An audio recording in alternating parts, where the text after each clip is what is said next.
Guys আমি চলে যাচ্ছি। আল্লাহ হাফেজ। ওয়াও, মালয়েশিয়া অনেক সুন্দর। আপনার নামাজের কোটা মনে আছে তো? আজকে মানে হ্যালো গাইস, তোমরা সবাই কেমন আছো বলো বলো বলো তো গাইস। ভালোই হলো। আজকে আমি যাব কোথায় গেস করেন তো। আজকে আমি যাব মালয়েশিয়াতে।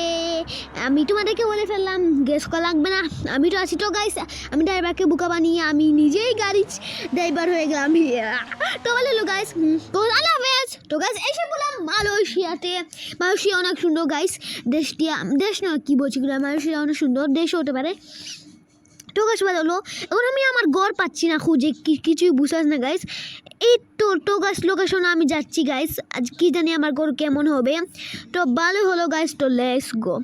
তো দেখতে হবে আমার ঘর কেমন গাইস। কোথায় গেল আমার ঘর? লোকেশনটুকু এইদিকে দেখাচ্ছে। ও বাপরে বাপ, আমার ঘর কি ভিআইপি রে বাবা। আমার ঘর তো বিল্ডিং, ক্যা বাত है, হাইফাই ঘর। বাপ ঘর বলি কেন, building building building. Wow, hi fi building আমার। ও বাপ, লিফট তো আছে, সব কিছু আছে। তো গাছ আমি তো পাগল হয়ে গেলাম। I am excited. তো গাছ আমার জামা প্যান্ট এমন কেন, কি হচ্ছে গাছ? তো গাছ আবার দেখা হবে নেক্সট ভিডিও গাইস। ভিডিওটা আবার দেখা হবে। তো গাছ তুমি তোমার লাইক সাবস্ক্রাইব করে দিবে এবং কমেন্টও। তোমার সাথে কাল পরশু দিন দেখা হবে নেক্সট ভিডিওতে গাইস। আল্লাহ হাফেজ, পিস।